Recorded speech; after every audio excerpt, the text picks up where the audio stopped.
Great story happening tonight. I mean, a great story.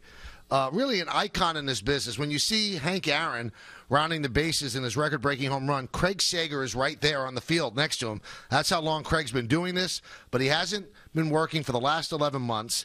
He's been battling cancer, and he's back on the court tonight for TNT, and it's a great, great story. And the game's in Chicago, and Craig Sager is nice enough to join us now. Craig, how you doing? Hey, I'm doing great. You know, you're bringing back memories. April 8th, 1974 was Henry's 715. But between that date and when I got struck with leukemia on April 10th, I never missed a day of my life of work. You know, I've been healthy and never was sick, and suddenly to be struck with this just before the playoffs last year, and then in the hospital for good 6-7 months and 11 months of isolation, and finally to get back. It's been a life-altering, I guess, change, and is something that I'm very grateful, happy, and obviously couldn't be more excited than I am right now to get back.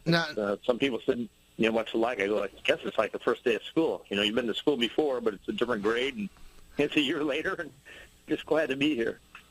I wonder, sometimes you don't appreciate what you have until it's taken away. And this job, which you said you had missed a day of work in your whole life, and 11 months you're battling. I mean, you weren't taking a vacation. You were battling. I read all the stories.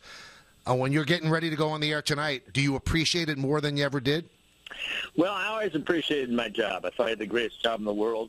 I thought I got paid to do what everybody else wanted to do. And like I said, I never missed a day. So I've always had that appreciation, and I've always felt that way, and I always look forward to going to work. So the appreciation was always there, and I'm just grateful that Turner Broadcasting was so supportive and said, listen, your job's going to be waiting for you whenever you get back, however long it takes. Take your time. Just make sure you're ready when you get back.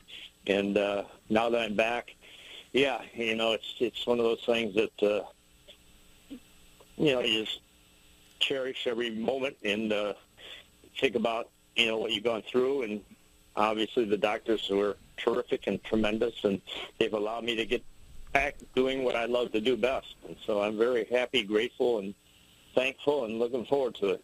Now, when you were diagnosed, you weren't feeling well. You went to a doctor friend, I believe somebody that had worked with the Mavericks, and they told you right away, go to the hospital. He somewhat knew what it was. Now, was this something that could not have been diagnosed until you got symptoms, or was it something that was missed in examinations beforehand? It hit me like a stone wall or, a truck. I was doing the game in Dallas. I won a game 2 days before that in Miami. That was on a Tuesday night. I flew to Indiana on Wednesday to do a speech to kind of save the Wigwam, one of the biggest high school gyms in the country. And then Thursday I went to Dallas. And after the game, I was going back and forth from one locker room to the other, and I felt kind of out of character, out of body, and so like a Twilight Zone moment. And I saw Dr. Suriel, the team physician for the Dallas Mavs, and he asked me a few questions. And, man, say you got to go to the hospital. And I go, when? He goes, now, emergency room, I'll take you. And I walked in the emergency room, and my hemoglobin was supposed to be 13 to 17 in a healthy male, and I was down to 4.6, which is basically walking dead. That's classified at that point. And they gave me 6 transfusions immediately, which is a lot to get at one time. It's usually reserved to somebody that's close to bleeding to death in a car accident or some tragic trauma like that.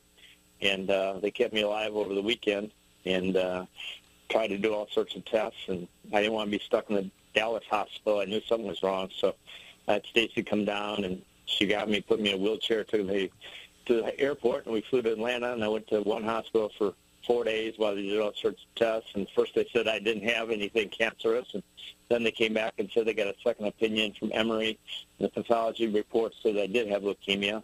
And they couldn't do anything at that hospital, so they sent me by ambulance over to Northside, and that's where I was in isolation for a good 6-7 months, and where I've been getting treatment for the last 11. So it was something that just hit me suddenly, and when it did, it was like, I said, like a ton of bricks. We're talking with Craig Sager. He's iconic in our business. He'll be working the game tonight. And after an 11-month absence battling leukemia, and when people get sick sometimes, you find out what people think of you and how they care about you, and the outpouring of affection, Craig, it's amazing, especially a guy who always looks uncomfortable to interview for you, and that's Greg Popovich of the Spurs, and he sent you many notes, didn't he? He was so supportive. It was unbelievable. Not only the notes he sent me, but he would call.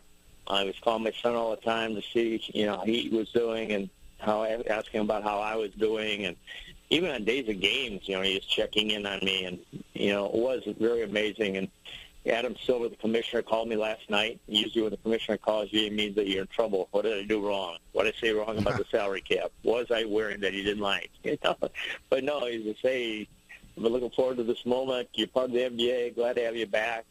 And I heard from virtually, every team. And coaches, front office, players, the Referees Association. Bob Delaney flew in just to surprise me, head of the officials. And I was amazed not only through the TNT and, EJ, Kenny Charles, and Shaq, what they said, but, I'd be watching ESPN, and there's Mike Bream and Jeff Van Gundy, and they're talking about me. And, of course, Doug Collins has always been like a close friend, like family, and he's wishing me the best. And things that you normally hear only at a eulogy or a funeral. But I was alive, and I got to hear them in person, and was still able to comprehend what they were saying. And for somebody whose job basically is to talk to people in uncomfortable situations between quarters and when they're doing other things, kind of a nuisance or intrusive and annoying. It was nice that they actually appreciate what I do. Greg, what's the prognosis moving forward? Well, they say you're not totally cured for 3 years. I still have to have all the tests you have as a kid because my body was wiped out. So I have to get immunization for polio, chickenpox, measles, and all those. But I'm in 100% remission. I'm not showing any signs whatsoever. Everything's healthy. My blood work, my lungs are in great shape. My heart's in great shape. All my organs are good.